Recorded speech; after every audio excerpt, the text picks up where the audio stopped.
बहुत समय पहले की बात है। एक जादुई जंगल था जिसका नाम हरिद्रा था। इस जंगल में हर पेड़, हर फूल और हर जानवर की अपनी भाषा थी। जंगल की आत्मा, जिसे धरा माता कहा जाता था, उसकी शक्ति का केंद्र एक विशाल और पुराना पेड़ था जिसे अश्वत्थ वृक्ष कहते थे। हरिद्रा के रक्षक, जिन्हें हरिवीर कहा जाता था, धरा माता के निर्देश पर जंगल की रक्षा करते थे। हरिवीरों का नेता तरुण बहुत समझदार और शक्तिशाली था। एक दिन बाहर से आए इंसानों का एक समूह जंगल में दाखिल हुआ। वे जंगल के गहरे हिस्से में मौजूद एक दुर्लभ खनिज को खोजने के लिए आए थे, जो अश्वत्थ वृक्ष की जड़ों के पास था। उन्हें इस बात की कोई परवाह नहीं थी कि पेड़ों को काटने और जमीन को खोदने से जंगल का संतुलन बिगड़ जाएगा। उनकी मशीनें बहुत बड़ी और शक्तिशाली थी, जो पेड़ों को पल भर में गिरा सकती थी। जब हरिवीरों को पता चला कि इंसान अश्वत्थ वृक्ष के पास पहुंच गए हैं, तो उन्होंने तरुण के नेतृत्व में युद्ध की तैयारी शुरू कर दी।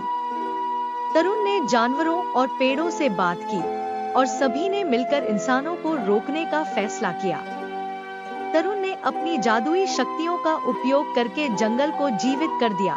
लताएं इंसानों की मशीनों को जकड़ने लगी, पेड़ों की जड़ें जमीन से निकलकर मशीनों के पहियों को रोकने लगी और पक्षियों ने आसमान से शोर मचाकर चेतावनी दी। बंदरों ने पेड़ों से छलांग लगाकर इंसानों को भटकाने की कोशिश की, लेकिन इंसानों ने भी हार मानने का नाम नहीं लिया। उन्होंने अपनी बड़ी बड़ी मशीनों से पेड़ों को काटना शुरू कर दिया और हरिवीरों को पीछे हटाने के लिए आग का इस्तेमाल किया। इंसानों ने सोचा कि उनकी तकनीक के आगे ये छोटे हरिवीर कुछ भी नहीं कर सकते। यह देखकर तरुण को बहुत गुस्सा आया। उसने अपनी पूरी शक्ति से एक जादुई ढाल बनाई, जिसने आग की लपटों को रोक दिया। तभी आदित्य नाम का एक छोटा लड़का, जो इंसानों के साथ आया था, ने यह सब देखा। आदित्य को जंगल और जानवरों से बहुत लगाव था और वह समझ गया कि उसके साथियों का काम गलत है। आदित्य ने तरुण के पास जाकर कहा, मैं तुम्हारी मदद करना चाहता हूँ। मुझे पता है कि ये मशीनें कितनी खतरनाक हो सकती हैं, लेकिन मुझे एक मौका दो।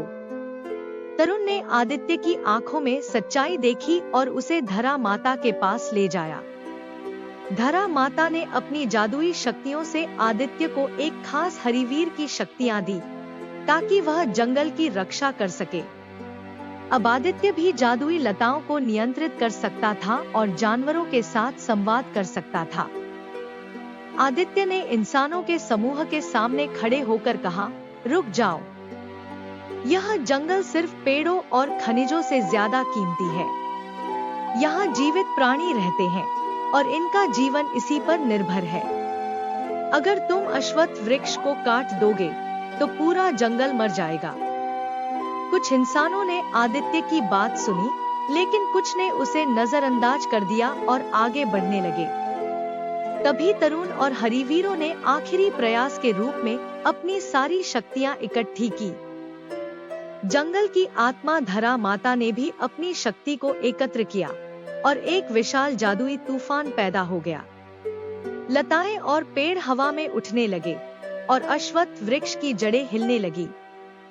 इंसानों की मशीनें काम करना बंद कर दी और उन्हें जंगल छोड़ने पर मजबूर होना पड़ा।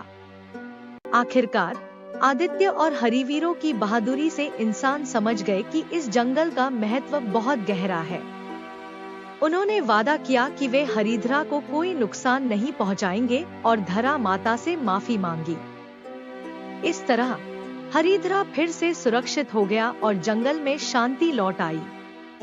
आदित्य को एक हरिवीर का सम्मान दिया गया और वह हमेशा के लिए हरिद्रा का संरक्षक बन गया। तरुण और हरिवीरों की कहानी जंगल के हर कोने में गूंजने लगी।